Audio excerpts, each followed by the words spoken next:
Today we're going to talk about Google Places, which was formerly called Google Local, and it's a service you can set up for your local business which will put you on Google Maps and will also allow you to provide information about your business or service. So let's take a look. The first thing is, when you're setting this up, if you're doing it on your own, be sure you use a local number as your primary phone. Otherwise, Google could show you as a non-local or consider you a non-local, and you won't show up in search. And even if it's a cell phone within the area, use that as your primary listing number on that listing so that you will come up in the local search and local maps. Now, a change that Google has made, which is nice, is they have allowed people who have a home office or work from home to keep that exact address private. Previously, that showed up if you entered it on Google Earth and Google Maps, and a lot of people, if they work from their home office or their home, didn't want their home highlighted on Google Maps. So they've allowed you to keep that private now.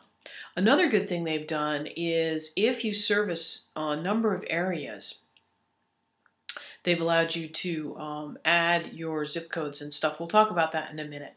But let's look at directories and printing companies that set up Google Places accounts for you. We've noticed that online, where you would go to order, say, business cards or even stationery or things like that, a lot of the printing companies and directories are saying, just check this box and we'll set up your Google Places account for you. Now, I would highly recommend you do not do this. Several reasons. One is they're going to take information that you entered in an order form, which may or may not be what you want to show up in Google Places. Also, there's a high risk of them making a mistake in which you're going to pay for it. When you have to go in and edit your Google Places listing, it can be kind of a big deal, and you want to be able to do that, and you want to be able to be in control of that listing. So I would really recommend you don't do that. It seems really easy when you're looking at the order form. Oh, I just click this and they'll do it all for me, but you'll have to live with the mistakes or the inaccuracies that they, or the spelling mistakes or the wrong phone number that they make, and it just isn't worth it. So just take a few minutes to set up Google Places for yourself, or get some help. From a company like ours will be happy to help you get it set up and running. Be careful, again, with every entry, because like I say, whatever you put in there is what they're going to use, and if you make a mistake, it will be up and you'll have to go in and edit it, and sometimes that can be a problem. Let's move on. They do allow you to add videos and photos, and do add more information about your business and services. And as I said before, they're allowing you now to put in a zip code and also regional areas that you service and miles that you service. So if you service landscaping, planting within 100 miles or within zip codes, within several zip codes or regions, you're allowed to put that in now, which is really nice, because a lot of companies that, for instance, service a 50-mile radius, it's nice for you to put that in, and it'll come up in your listing when it shows. Next is ask your customers for reviews and your clients, and ask to be made a favorite place. Now, this is a new thing that Google has jumped on the bandwagon of some other of the mobile applications that are out there, and they've established this little window placard, which is probably more appropriate for a service business or a restaurant, maybe a coffee shop or a clothing store, something that has a storefront, because they're allowing you to display a Google favorite place placard. And in addition, and we'll talk about this in another video, they're displaying a mobile phone identifier which you can point your phone at, and it will click a coupon, which you can use in that establishment. Then the next, right under that, is offer coupons. Google allows you to offer coupon, and you can change that on a minute-to-minute basis. So you can offer one this week, not next week, or today, not tomorrow. But if you're in a business that has coupon purchases or could benefit from coupons, definitely use it.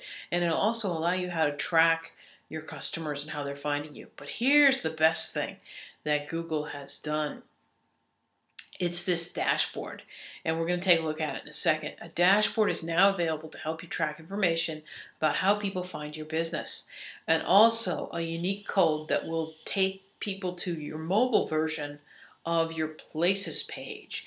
Now, that second thing is really nice, because it means when someone's on a mobile phone and they're in a strange city or town and they want to look at your listing, a lot of times they'll click on it on their mobile phone browser, and all the information will show. But what Google's going to do now is they're going to allow it to automatically convert to a mobile phone listing, and that way you'll be able to see, if you're on your mobile phone, all the information that's displayed there.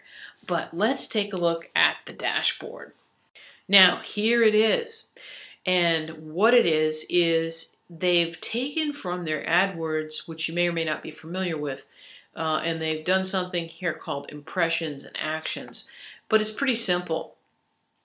What they're doing is they're allowing you to see how many people saw your ad, and then what they did. Did they click on the ad? I shouldn't say your ad, I should say your listing, your Google Places listing.